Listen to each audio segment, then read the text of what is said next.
Jadi kalau kita lebih banyak dan terus meninggalkan aktivitas inbound atau eksternal atau ekspor impor internasional kita akan semakin banyak terkuras dan lama-lama terjadinya penguasaan di domestik gitu.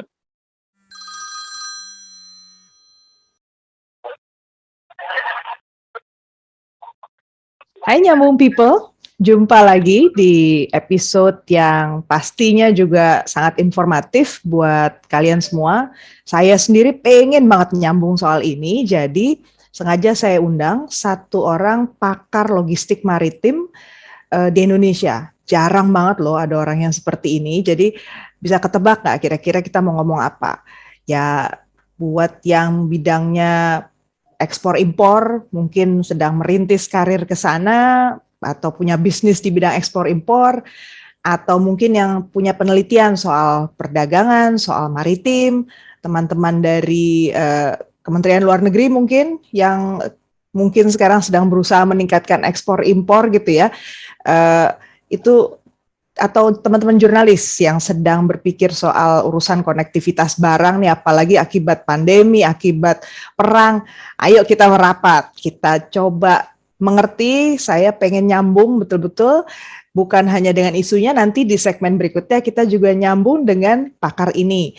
Saya perkenalkan ada Bapak Saud Gurning, nama lengkapnya Bapak Raja Oloan Saud Gurning. Selamat malam Pak Saud Gurning. Selamat malam Bu Dina Prapto Raharja.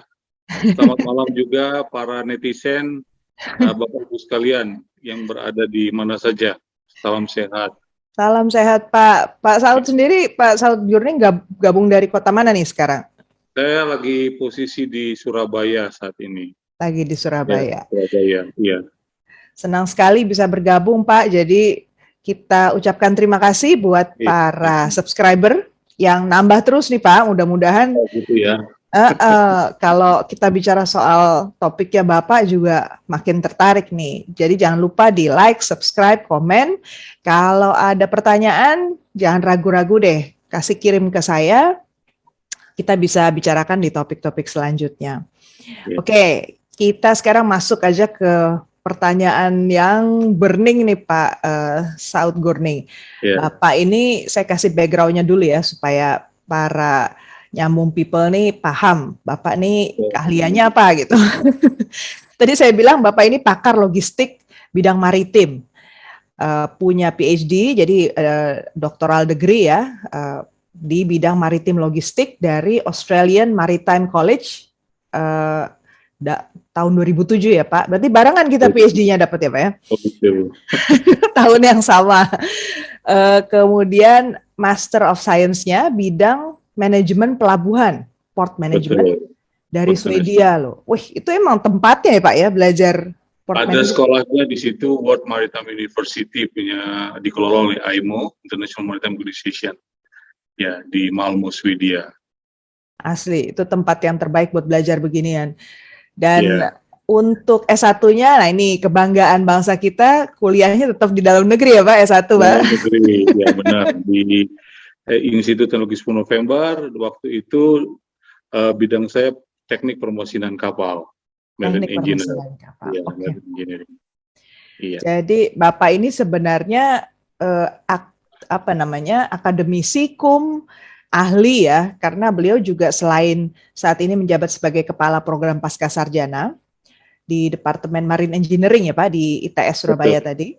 Betul. Beliau ini banyak terlibat di kegiatan-kegiatan kebijakan juga seputar bulk cargo operations, cargo handling equipment, fishery operations, menjadi komisaris untuk pelabuhan energi logistik, juga alur pelayaran barat Surabaya, penyusunan aneka kebijakan. Nanti pokoknya segmen kedua lah yang bagian itu kita ceritakan apa aja itu Pak, bahasa itu artinya apa.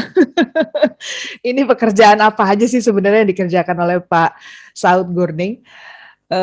Tapi pokoknya itulah kualifikasinya, keren banget kan. Nah, sekarang kita masuk ke pertanyaan pertama aja Pak, kita coba ngobrolin nih. Kebetulan teman-teman di sini tadi ya background-nya ada yang eksportir juga, ada yang memang harus memfasilitasi ekspor impor. logistik maritim itu seberapa pentingnya Pak buat Indonesia dan betulkah ini komponen yang termasuk paling mahal saat ini? Iya, jadi memang logistik maritim atau proses pengangkutan lewat laut yang melibatkan proses physical distribution atau transport, jadi pemindahan secara fisik, juga ada yang dipindahkan itu adalah informasi dan juga dana, saat ini sangat penting menurut saya. Apalagi karena dunia yang semakin terkoneksi, ada banyak perubahan, ada banyak risiko sekaligus, dan dia lebih terbuka. Sayangnya memang perubahan yang semakin besar ini belum diadaptasi secara progresif oleh Indonesia. Lewat masih kurangnya armada, bahkan pelabuhan ataupun logistik, operasi jasa logistik, konsolidasi logistik, dan mungkin peran keuangan kita, sistem informasi kita hingga ke luar negeri. Padahal potensi kargo dalam negeri cukup besar untuk diekspor, dan juga kargo yang kita impor juga cukup besar, baik dari sisi volume dan dari sisi nilainya. Dan ke depan saya kira lebih banyak ya, Indonesia sebagai sumber lokasi sumber daya, saya kira cukup banyak Bu Dina yang akan bisa diekspektasi yang sangat besar di Indonesia. Sekarang kalau kita lihat dengar akhir-akhir ini kan bisa mengenai masalah mobil listrik, ada nikel, ada baterai, ataupun misalnya kita lihat tentang minyak goreng, gandum yang menjadi kita, tidak hanya dari sisi ekspor, dari sisi impor, kita juga termasuk salah satu yang importer gandum misalnya, itu salah satu juga yang memiliki kepentingan-kepentingan domestik kita, konsumsi kita, industri kita, pemerintah kita, dan masyarakat kita. Jadi apalagi dalam konteks banyak gangguan, disrupsi akibat pandemik ke endemik, memang ini mengakibatkan ketidakmampuan kita mengendalikan logistik kita secara internasional, Bu Dina, karena kita masih orientasinya masih dalam atau inward looking, lebih dominan orang luar negeri, operator luar negeri. Bukan berarti kita tidak mampu, tapi kita memang belum banyak bergerak ya, baik korporasi kita, mungkin juga orientasi pemerintahan kita, dan juga pelaku usaha kita, pendidikan kita, dan juga dunia usaha kita. Jadi saya pikir ke depan adalah penting untuk ini, demi kemandirian dan demi kepentingan nasional, serta demi kita juga mengendalikan persoalan-persoalan yang semakin menggejala, rekaren karena persoalan gangguan yang memang akan semakin banyak akibat ketidakpastian di dalam dunia ini. Saya kira begitu, Bu Dina. Berarti tadi ada 3 masalah pokok ya di isu logistik kita. Kalau saya tangkap yang pertama itu memang jumlah kargonya kurang, salah satunya karena pemain-pemainnya asing ya Pak ya. Mungkin terus yang kedua soal uang, mau nggak mau budgetnya juga akhirnya jadi defisit ya gara-gara itu. Dan yang ketiga tadi soal disrupsi macam di tingkat global yang juga akhirnya berpengaruh sama harganya ini. Mungkin bisa diceritakan lebih ini ya Pak, tadi soal pemain-pemainnya itu benar nggak sih ada pemainnya memang betul-betul yang di dalam negeri ini kalah saing atau gimana sih Pak? Kok nggak ini? Pertama saya luruskan Bu Dina. Jadi dari urusan kargo justru cukup besar kita urusan kargonya. Jadi jadi kalau perkiraan saya mungkin total kargo yang diangkut lewat laut itu dalam tonnase itu mungkin diperkirakan kira-kira 2,8 sampai 3 miliar ton. Ya, mungkin dengan dampak pandemik itu menurun kira-kira di bawah 2,8 ya, katakanlah 2,7, 2,6 miliar ton. Dan itu 60% kita impor ya, dan 40% itu ada di domestik. 60% itu untuk perdagangan luar negeri, ekspor impor ya. Katakanlah 3 berarti 60% itu 1,8 miliar ton dan 1,2 domestik. Jadi cukup besar gitu. Domestik memang ya jelas pelakunya sudah eksis. Hanya yang eksternal ini mau kita ekspor maupun impor itu volume dan nilai tambahnya dikendalikan pihak asing. Kita kalau mau ekspor yang mengendalikan pergerakan dan juga pengendalian logistiknya, pergerakan transportasi dan logistiknya, itu adalah pembeli kita ketika kita mau menjual. Ketika kita mau membeli, impor, itu yang banyak mengendalikan ya transportasi dan logistiknya, konsolidasinya adalah pembeli kita, sorry, penjual kita. Kalau kita impor ya, kebalik di saya. Jadi ketika saya mau jual, saya pakai FOB, freight on board, misalnya gitu. Kebanyakan pelaku kita. Freight on board itu hanya membawa barang secara umum ke samping kapal atau di pelabuhan saja, Bu Dina. Nah, lalu pengangkutannya sampai tujuan itu yang kendalikan adalah pembeli barang saya. Ketika saya impor, saya sebagai pembeli yang mengendalikan adalah baik angkutan maupun logistik, tadi informasi termasuk regulasi dan kargonya, itu adalah penjualnya, ya CIF atau CFR itu, di Incoterms ya. Jadi persoalannya kenapa nggak kita kebalik, ketika kita jual, kita juga yang mengangkut sampai dan mengurus logistik sampai ke ujung, ketika kita beli, kita juga mengambilnya di tempat asal sampai bawa ke tempat kita. Kenapa tidak begitu? Itu saya sampaikan tadi awalnya karena orientasi kita masih di dalam, lebih nyaman di dalam negeri, merasa memang di luar negeri kompleks, beresiko mungkin, lalu memang regulasi belum banyak mendorong insentif ataupun stimulasi mengarah ke internasionalisasi. Bukan berarti kita mau sok-sokan ya, tapi justru kepentingan itu menurut saya yang karena kita meninggalkan, lama-lama mulai menguras energi kita karena kegiatan domestik kita ternyata juga dipengaruhi oleh kegiatan internasionalisasi kita. Jadi kalau kita lebih banyak dan terus meninggalkan aktivitas inbound atau eksternal atau ekspor impor internasional kita akan semakin banyak terkuras dan lama-lama terjadinya penguasaan di domestik gitu. Sehingga menurut saya untuk arus maritime logistik ini mulai seharusnya pelabuhan, pelayaran, forwarding ya, ataupun para pelaku logistik maritim, pemerintahnya juga, pemilik barangnya juga harus mulai belajar melangkah, tidak hanya jalan-jalannya, tapi juga mulai cari tahu dan mengerjakan sendiri hingga menuju atau dari lokasi di luar Indonesia. Oke, jadi kalau gitu terakhir kita Indonesia bikin banyak pelabuhan baru misalnya, itu tidak mengubah peta tadi ya, bahwa tetap aja yang membawa barang kita sampai ke luar negeri itu bukan kapal-kapal kita ya?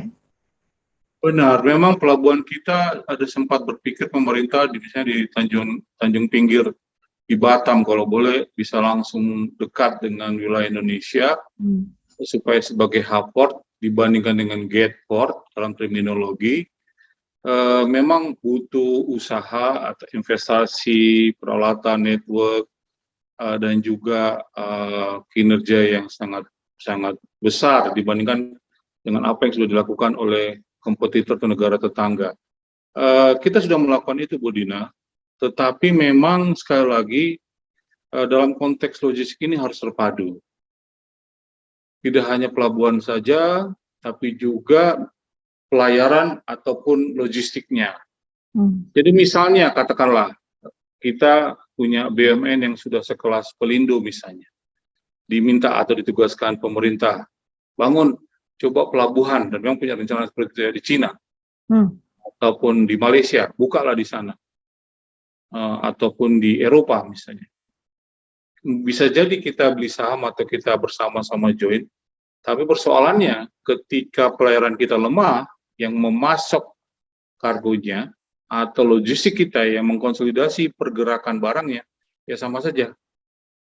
Demikian juga terjadi ketika hanya pelayaran ini saja kita paksa untuk menjadi mainline operators, misalnya yang hanya saat ini feeder ke Singapura, langsung mulai sekarang yang dilakukan oleh beberapa MLO nasional, mulai masuk ke wilayah medium haul, tengah-tengah intra-Asia.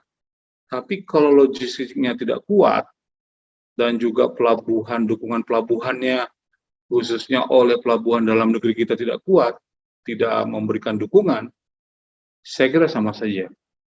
Dalam kasus kekurangan kontainer nanti kita diskusikan, saya kira juga ketiga hal ini lemah, baik pelabuhan dalam konteks, saya tidak lihat, bukan berarti saya sampaikan pelabuhannya sangat kurang, tidak, tapi berkoordinasi dengan pelayaran dan juga logistiknya ini, menurut saya memang kurang lebih kompetitif atau progresif dibandingkan dengan konektivitas untuk integrasi maritim logistik yang sudah dimiliki beberapa negara, bahkan kemampuan itu sudah tidak lagi berbendera, flagless.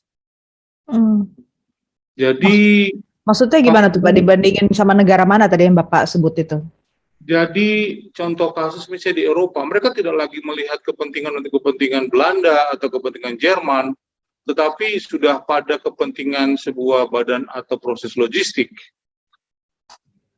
Jadi selama logistik barang A berjalan lewat pelabuhan manapun bisa dilewati, asalkan itu efisien. Tidak harus saya pakai bendera birunya Maersk Line-nya Denmark, tidak harus. Saya tidak harus pakai benderanya Jepang atau Korea, tapi which one, mana saja yang memiliki kemampuan. Nah, itu lagi tiga tadi, akses to load, pelabuhan, terminal, logistik untuk konsolidasi kargo, dan juga untuk angkutan. Tiga faktor itu yang memang sekarang menjadi kekuatan utama ya negara-negara itu dalam perdagangan. Ya memang tidak sepenuhnya, tapi dalam konteks ini maritim logistik untuk komponen biaya perdagangan luar negeri, saya kira cukup mulai, ya paling tidak in total sudah mengambil peran 20-25%, Bu Dina. 20-25% itu dari total apa? Kargo, tapi itu dalam konteks mungkin kalau itu catatan banyak, total kargo 100 unitnya, ya biaya logistik maritimnya misalnya bisa sampai 20%. Hanya sekarang dalam konteks container shortage ini, harga freight yang naik bisa jadi berubah. Sebelumnya itu ketika harganya sama 100, dia punya barang biaya logistik tadi, ketiga tadi komponen tadi sudah naik 6 kali. Jadi kalau tadi hanya 20, bahkan berlebihan, jadi 120, jadi nggak mungkin lagi ada perdagangan. Nah, sekarang yang dilakukan oleh para pelaku usaha itu ya memiliki keseimbangan baru. Harga secara dominan kebanyakan naik, baik harga barang maupun harga angkutan, harga logistik, dan memang untuk pelabuhan mungkin ada yang untuk internasional naik, domestik kita kebanyakan yang sama memang ya. Harganya mirip-mirip ya. Tetapi secara total ada perubahan keseimbangan baru, Bu Dina. Tunggu, berarti kata kuncinya sebenarnya kalau ke depannya ya untuk pengelolaan logistik yang lebih baik, 3 komponen tadi yang mesti konsolidasi ya Pak untuk angkutan. Apa aja tadi Pak, mohon diulang? Pertama adalah untuk logistik itu adalah bagaimana mengkonsolidasi pergerakan barang dan juga dokumen serta uang itu dari kaki domestik kita hingga sampai ke tujuan terjauh, ya long haul. Kalau saat ini pasarnya mungkin seperti kayak ke Amerika atau Amerika Utara, Bu Dina ya, ataupun ke Eropa, itu memang dikategorikan long haul, jarak jauh. Terus medium haul itu di intra-Asia, short haul ini di ASEAN. Jadi kita perlu ada entitas, ada arsitektur logistik yang mengendalikan itu semua dari awal hingga akhir dari pergerakan barang, yang kita sebut door to door itu. Ketika itu dilakukan, mereka pun butuh carrier, pengangkut. Jadi butuh shipping companies, ship agent-nya, yang mungkin bisa jadi ada feedernya, dikumpulin, diangkut, dibawa, ya pakai kapal-kapal besar, lalu dengan jejaring pengumpan dan pendistribusiannya yang kecil-kecil lagi, itu juga harus efisien, jadwal tetap, dan juga dengan kehandalan yang baik. Yang ketiga, tentu yang terus saya sampaikan adalah terminalnya. Jadi mengendalikannya, menghandle-nya, dan juga tentu ada peralatan, tidak ada kongesti, ya, dan juga bisa memilah-milahnya ataupun mengkonsolidasikannya ataupun membagikannya di pelabuhan atau di terminal ke wilayah tujuan akhir. Jadi 3 itu, Bu. Jadi menurut saya bukan berarti kita tidak mampu, tapi domestik kita sangat kuat, domestik pelabuhan kita, misalnya contoh kasus itu bagus-bagus, besar-besar ya, luar biasa, dan mereka internasional. Hanya pelayaran kita dan juga pelabuhan kita masih orientasinya memang kebanyakan untuk feeder saja. Sudah ada direct, hanya masih sangat kecil, apalagi faktor ketiganya logistiknya. Jadi apa yang harus dikuatkan? Menurut saya kita harus punya kapal yang betul-betul bisa mainline operator dikendalikan ke luar negeri, didukung oleh terminal kita yang punya jangkauan operasi di luar negeri, dan juga logistik operator kita yang sampai, walaupun bisa berpartner untuk kerjasama, sampai pengendaliannya ke luar negeri. Jadi bisa dalam kepemilikan, bisa dalam, dan yang utama adalah pengendaliannya, Bu Dina. Jadi idealnya enak banget ya kalau seandainya eksportir kita katakanlah ya punya barang di pelabuhan Surabaya ya, Tanjung Perak ya Pak ya. Dari Tanjung Perak langsung kita taruh di perusahaan itu sampailah ke Kanada misalnya gitu ya. Dan di sana tinggal kontak karena satu perusahaan itu enak banget ya. Cuman emang realitanya sekarang Pak, mungkin dengan situasi yang ada, kalau teman-teman yang bisnisnya di bidang ini atau dia selama ini memperhatikan isu ekspor impor tapi tetap punya deliverable, pokoknya Indonesia kan harus ekspor nih ya, tetap harus punya penghasilan di situ. Nah itu gimana solusinya? Mungkin Bapak lihat selama ini titik-titik yang masih bisa dimanfaatkan ya dalam situasi yang susah, tadi kargonya juga terbatas. Wah, luar biasa kalau menurut saya. Para pelaku kita cukup inovatif, Bu Dina. Jadi misalnya benar kata Ibu tadi, bisa mau ekspor ke Amerika, ikan misalnya. Jadi daripada mengirim langsung yang sangat mahal, dulu misalnya hanya 10.000 per kontainer, berapa? 20 feet, sekarang misalnya 36.000, 40.000 misalnya, Bu. Itu nggak bisa lagi langsung. Pintar mereka. Mereka terpaksa ke Cina dulu, kirim ke Cina. Nanti dari Cina, entah di pelabuhan Shanghai atau di Dalian atau Tianjin, baru nanti dikirim kembali, reekspor ke Amerika. Nah, memang jadi lebih mahal atau nilai tambahnya dinikmati pebisnis China, begitu. Demikian juga dengan kalau kita mau lempar ke Eropa. Itu misalnya di Asia Timur kita lempar ya, Hong Kong ya, atau Jepang. Nah, kenapa mereka bisa seperti itu? Lagi-lagi karena kekuatan logistiknya, konsolidatornya ada di China. Pintar dia punya pelabuhan yang baik, dia punya logistik konsolidator yang baik, dia punya pelayanan yang baik dalam konteks kargo perikanan tadi gitu. Nah, jadi seberapa besar menurut saya bahkan dalam konteks ini katakanlah semua terpengaruh, Bu Dina, saya kira ya. Bahkan Amerika dan Cina pun terpengaruh kan gitu. Jadi tiga-tiganya harus baik, efisien. Kalau tiga-tiganya bermasalah, makanya tiga-tiganya akan mengalami dampak logistik yang sangat tinggi. Berarti, terus juga cara yang lain yang mereka lakukan itu, mereka rubah cara pengangkutannya, Bu Dina, walaupun memang tidak wajar. Dari kontainer menjadi non kontainer.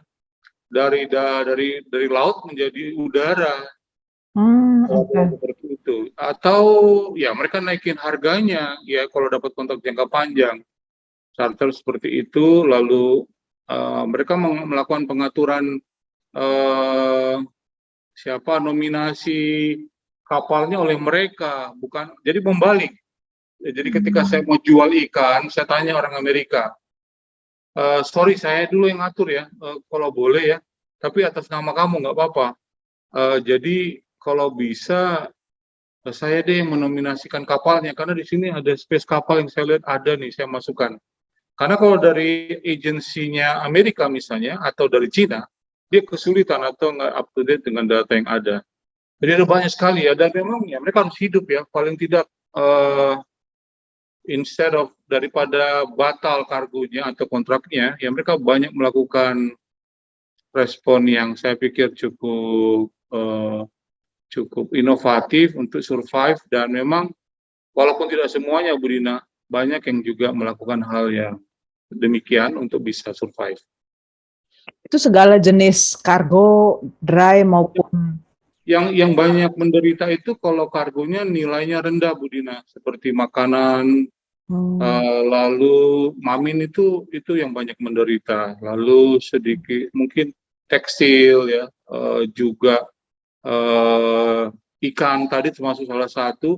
Bayangkan kalau nilainya hanya, kalau ke Amerika nilainya hanya tadi 20 ribuan, 30 ribuan US dollar, tapi biaya ekspornya bisa satu setengah kali atau dua kalinya. Nggak mungkin lagi tuh. Jadi tekstil termasuk sepatu ya, yang dicatat itu adalah lalu furniture, juga makanan minuman ya, hortikultura, buah-buahan dan sebagainya itu juga terpengaruh. Jadi proses ekspor yang nilai perdagangannya, kontraknya itu minimum atau sama atau lebih besar, lebih kecil dari angkutan, biaya angkutan total tadi, maritime logistik, mereka yang terpengaruh saat ini. Kalau ada pemberitaan yang bilang bahwa kargo-kargo itu sebenarnya banyak ditahan di China sekarang gitu. Itu ceritanya gimana sih Pak? Kalau itu artinya bukan ditahan karena ada persoalan kongesti. Kongesti itu Macet ada gitu. macet, mogok. Mogok karena bisa mogok itu kan karena banyak yang datang, terus banyak nggak keluar. Nah di pelabuhan banyak nggak keluar karena alatnya kurang, orangnya kurang, atau kalau kayak di Amerika labornya kurang, dan juga truk yang kurang gitu. Dan ini semua yang kurang-kurang tadi ya, itu memang karena memang menggejala terus menerus kan Bu Dina untuk COVID gitu ya. Apalagi Cina yang saya kira dalam minggu lalu juga masih punya isu tentang itu ya. Lockdown itu ya Pak? Iya, masih lockdown. Jadi lockdown, tutup, akhirnya tutup seluruhnya kan modelnya, termasuk masyarakatnya. Kalau masyarakat kurang berarti di pelabuhannya juga kurang orangnya.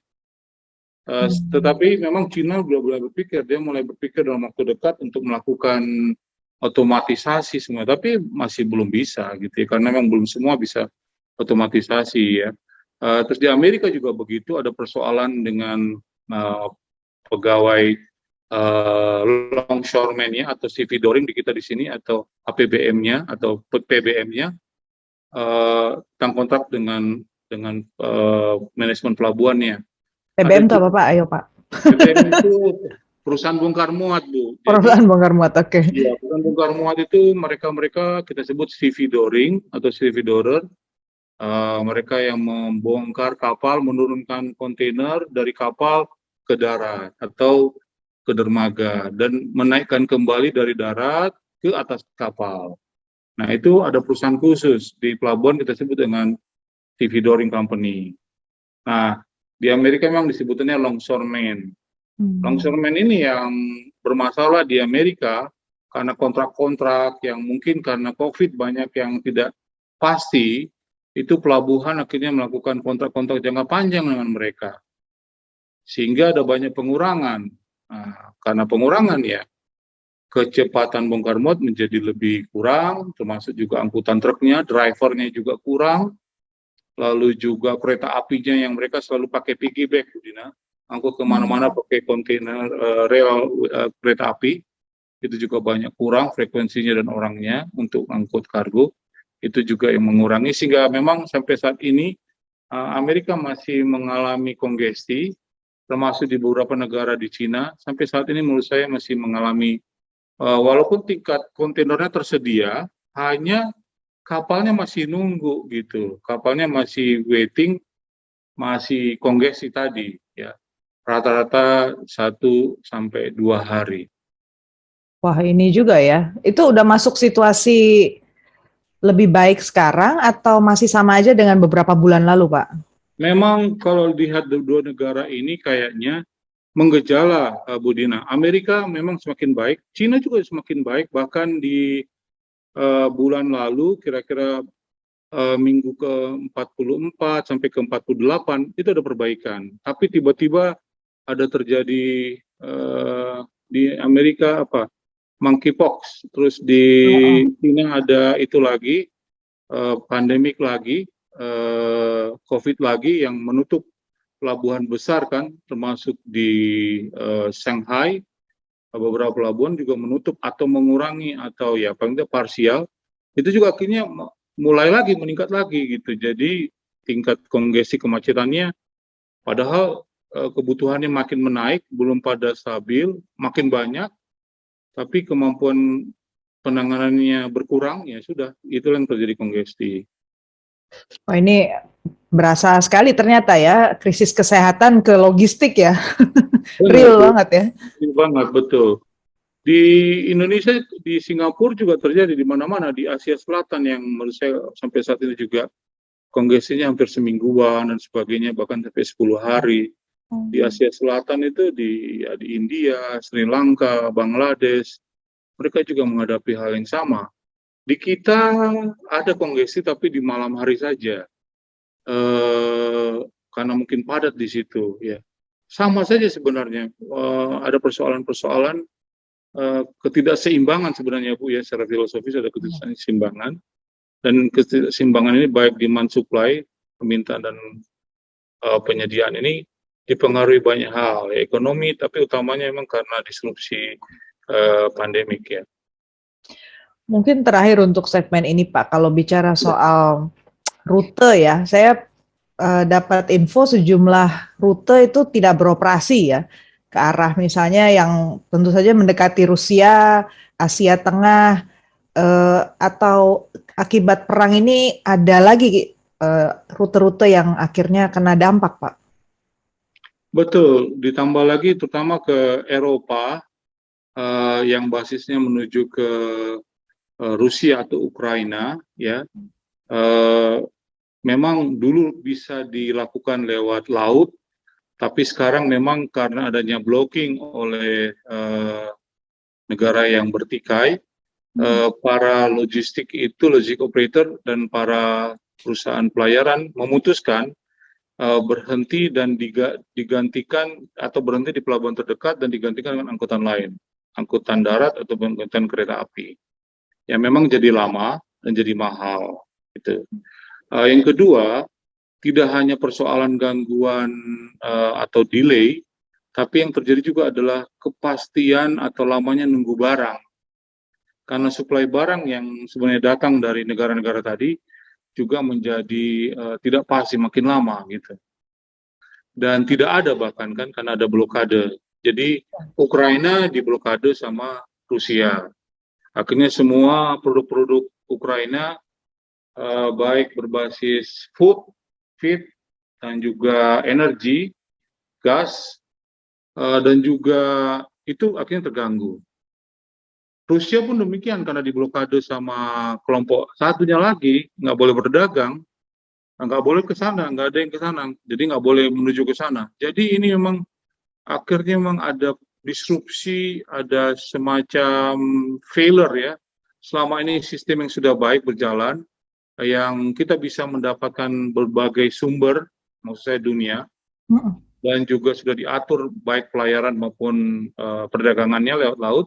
Sekarang memang yang terjadi dalam 3 bulan belakangan ini, masyarakat dunia itu pelaku usaha melakukan 3 hal, Bu Dina. Satu, mereka mencari sumber-sumber baru, ya, dari offshore offshore market menjadi middle shore atau near shore yang lebih dekat. Nah, untuk melakukan pencarian baru ini memang tidak mudah karena sustainabilitas. Jadi memang tidak bisa lagi kita mendapatkan hal yang sustainable. Yang kedua, apa yang mereka lakukan perubahan formasi pengangkutan. Ya, misalnya dulu laut, darat. Sekarang kayaknya darat-darat di Eropa misalnya begitu. Atau bisa pakai juga dengan kereta api. Dan yang ketiga, nah itu lagi, peta konsolidasi barang jadi berubah. Lokasi penumpukan, lokasi penyatuan atau konsolidasi menjadi berubah, berpindah. Dan memang pasarnya, si perconsidingnya juga jadi berpindah. Dan itu perubahan itu memang mempengaruhi biaya, waktu, dan apa yang sudah settle selama ini. Tentu alternatif tadi Bu, sifatnya sementara menurut mereka. Gudangnya sementara, rutenya sementara, prosesnya sementara, dan hal yang sementara ini kan tidak stabil. Akhirnya memang tidak mencapai skala ekonomik Bu, mahal. Mahal ya, mahal sekali sih. Saya lihat Iya. betul-betul akhirnya terhenti sama sekali saking mahalnya ya Pak ya. Saking mahalnya, ditambah lagi kargonya tidak ada, ya kita bisa lihat apa yang terjadi di Inggris karena blokade tadi, bahkan juga di Eropa Utara juga kita bisa lihat begitu, bagaimana sulitnya mereka mendapatkan minyak goreng dan gandum ya.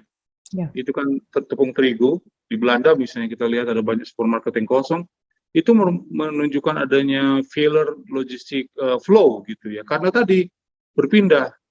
Kalau mau lebih mahal atau tunggu dulu ya, karena yang sana di sisi sana yang akan sekarang supply, jadi berpindah mereka. Tetapi sampai kapan ini terjadi? Memang ketidakpastian itu yang mengakibatkan tadi Mbak ya, tadi persoalan-persoalan ketidakpastian karena pandemik ditambah dengan politik, ya memang itu mengakibatkan ketidakpastian menjadi lebih sangat besar. Nah, makanya harganya jadi naik, lebih mahal ya karena logistik mahal itu.